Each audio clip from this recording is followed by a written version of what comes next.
into Beyond the Arc with Coach Gebbia, Dan Laing alongside Coach Gebbia, and congratulations coming off a win over at Navy. We're happy to get that win. I mean, that's such a tough place to play. We knew going in it was going to be difficult, and the fact that we came out with the W on the road again is a good sign for this team. Wasn't necessarily the prettiest win. I mean, it was 48-40, but what, going in, you said over under about 80 points? Yeah, that's just how we perform there, you know. So you can't expect too much, but I thought, you know, if we could play good defense, you know, they're kind of a smaller team in the league, so us starting 4 guards is helpful in that scenario. And I thought for the most part we did a really good job of guarding tendencies, and the thing that we didn't do well was rebound, I think. So we have to work on that a little bit now coming up with these next games. But yeah, I mean, Jade showed up. I mean, she played great. Just the energy that she brought, rebounding actually at both ends.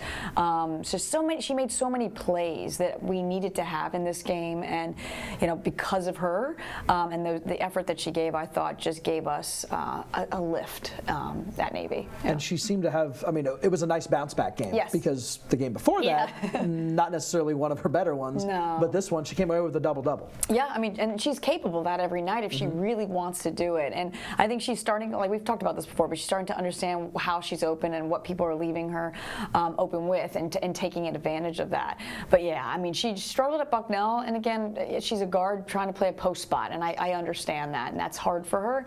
But when we face teams like this, it's a little easier for her to rebound, and she just skies. I mean, her vertical's unbelievable, and just watching her get up and grab some rebounds and block some shots was fun yesterday. And you said one of the block shots was really a highlight reel. Yeah, it was. I think everybody was laughing a little bit on that one, and yeah, I mean, she's scary when you go in there and you know she's there. You have to worry about, you know, what she's going to do in that frame of mind for those kids. So it was fun to just see her impose her will, you know, and that's what we're trying to get her to do more and more each and every game. And if she can be consistent with that, I really look forward to what our future holds. And when you take a look at consistency and you take a look at her, how much is that something that you need to talk to her about? How much is that something, I mean, I know we've talked about consistency with this team and trying to get everybody going and stuff. How hard, frustrating is that as a coach to know these guys have it, they do, but then to do it? Yeah. And that's a learning curve. I think, I told Jade at one of the timeouts, I said, you're in trouble now, because now I know you can play this way. And so she kind of chuckled and laughed, but like, I'm serious. Like, we need her to be able to do that. And sometimes I think when players aren't shooting the ball well, you see the energy level drop, and she has to learn that, hey, if I'm not scoring, I can still rebound, I can still block shots, I can still do whatever, I can get assists or whatever, make a difference. And I think that's her learning growth, is like, when you're not shooting it well, how do you do? And you know, eventually she'll get there, but we'll keep chirping in her ear, don't you worry, Dan. And when you speak to that type of player, Katelyn Maroney is one that comes to mind, because the game against Navy, not necessarily her best offensive output. She had 10 rebounds, found her way to get involved in other plays and make herself worth time on the floor, doing it other ways other than scoring. Yeah, it was great to see Katie figure that. I mean, she's a senior, so you know she has a lot of game experience, and she knew her shot wasn't falling. I feel like her 3 got shorter and shorter every time she shot it. So she said, all right, well, I'll get some rebounds, and she got some, I think she had 3 steals as well. So just to be able to help us and find different ways to get our team going was great. So yeah, I mean, Katie's been through the good and the bad. She understands that she still has to play hard even when she's not shooting the ball well, and just having her presence on the floor is important to us. And obviously you saw it yesterday that she found a way, and that's what I want from everyone else when they're not doing. Is that something that the other players are taking notice of? Are they seeing Jade and Katelyn and what she's bringing? We talked about it in the locker room. Yeah, I said, this is what I expect. You still made your presence known without scoring, and that's what we need from our role players, even when they're not shooting the ball well or doing whatever. So yeah, Katie's so important to our success, and I think we all know that. She never got frustrated, and that's what you want. You want that person to, if she's not playing well, to not get frustrated and know that, hey, no matter what we do, we still need to try to find a way to win, and she was a big part of that yesterday. Frustrated, bringing the energy and all that, even though, you know, things may not be clicking every which way. India Sanders, who can buzz around the floor, was doing that again. Yeah, I mean, it was nice to see India just play aggressive. I mean, that's what I'm asking of her, is that she needs to look to be a little bit more of a scoring threat, and she was. She got to the free throw line, which is what I expected expect from her, and pushing the ball in transition, and she did those things. Indy is always going to show up on the defensive end. I don't have to worry about that end. It's more the offensive end, taking care of the ball, and then also just finding ways to score and set others up. And I thought she did a really good job of at least trying to score. No, not every shot fell for her yesterday, but she got to the free throw line, and that's where she's at her best right now, is at the free throw line. So getting the other team in foul trouble is important as well. It's part of the game plan. So I thought she did a really good job of and actually breaking the 2-1-2. So that was what my biggest concern going into this game was. They start in man all the time, but then they go to their trapping zone defense, and we've had trouble in the past against that defense. And my goal was to not have any turnovers against that. Now, we still had turnovers, but India didn't turn the ball over against it, and that was important, that she got people in spots and we got shots out of it. Was that just a matter of implementing the game plan? Yeah, I mean, it's a little bit of that. It's a little bit of using just the basics and fundamentals of basketball. Pass faking, stepping around the trap, finding the open person at the right time. She hit, I think, Morgan like down the lane for an easy layup. Like those types of things are really important against trapping defenses. If you can score quickly and easily, usually they get out of that. When you look at Laura Graytalk, she had another gutsy performance. She went out there and did a lot of the small things, I'll say. I'll take the liberty to say that, but things that helped grab the W. So when you have... Which we continue to say she does. She does. I love that about Laura. She plays hard all the time, and she does get a lot of those gritty, whatever, loose balls or what have you. But when you have Maddie and Katelyn go 0 for 11 from 3, and you need them to shoot the ball well, then insert Laura Graytalk, and she goes 2 for 2 from 3. So we needed that from her, because I think her and Jade were the only two people that made threes in this game. And when your two shooters aren't shooting the ball well, you need somebody to step up, and that's what Laura did. She came in, she played like she plays in practice, she was confident, and she took the shots when they were there.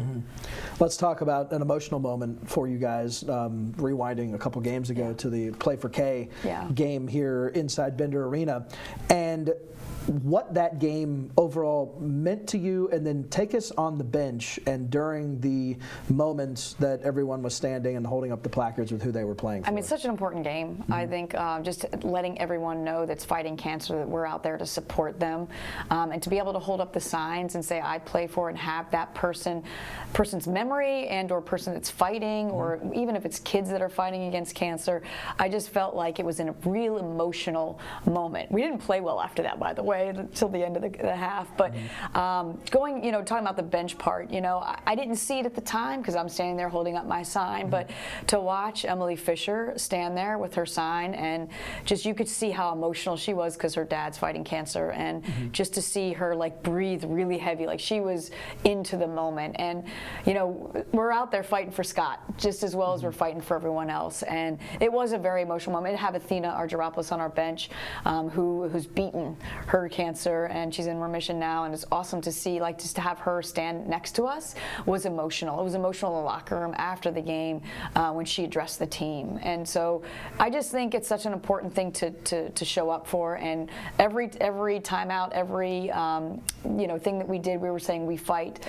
Every chant was we fight the entire game, and I just felt like we were in sync and we were trying to fight that entire time. Whether it was for cancer or against Bucknell, it didn't matter. We were fighting. What was the gist of Athena's talk to the team, if you can share that? It was just her journey, what she's been through the last 6 months, and how she's felt, what it's done to her, how it's brought her closer to people, how she didn't realize there's people across the world praying for her, that type of thing. And she kind of addressed Emily Fisher in the locker room and talked to her about her dad and said, listen, we're all fighting for him. And it got real emotional when she started talking about Fish's dad. But but Fish also knows that Athena's there for her, which is really important to know, that she's supported as well. And so it was just really great to hear like what she went through, how things have changed in her life a little bit, and that we have to continue to support those around, keep praying for those people that that are fighting.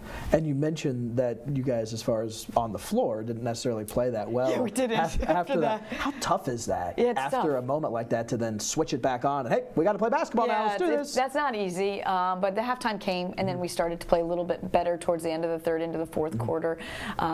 So yeah, it's emotional, but you got to find a way, right? You got to be able to flip the switch like you're talking about and kind of put it in the back of your mind and continue to go out and play hard. And it was a fun game to be a part of. I thought we played well for the most part.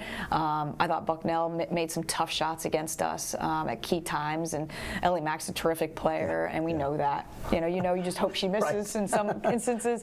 But it was great for our team to sit there and say, we played with the #1 team in the league. So if we can play with them, we can play with most teams. Looking forward, BU is the next game here on Saturday in Bender Arena. A team that you lost by, I think it was 15 We did. up there in Beantown. Yep. So this time around, what are you looking to switch up? Do anything different than what we did last time. I went back and watched the film, like, we were bad, Dan, at both ends.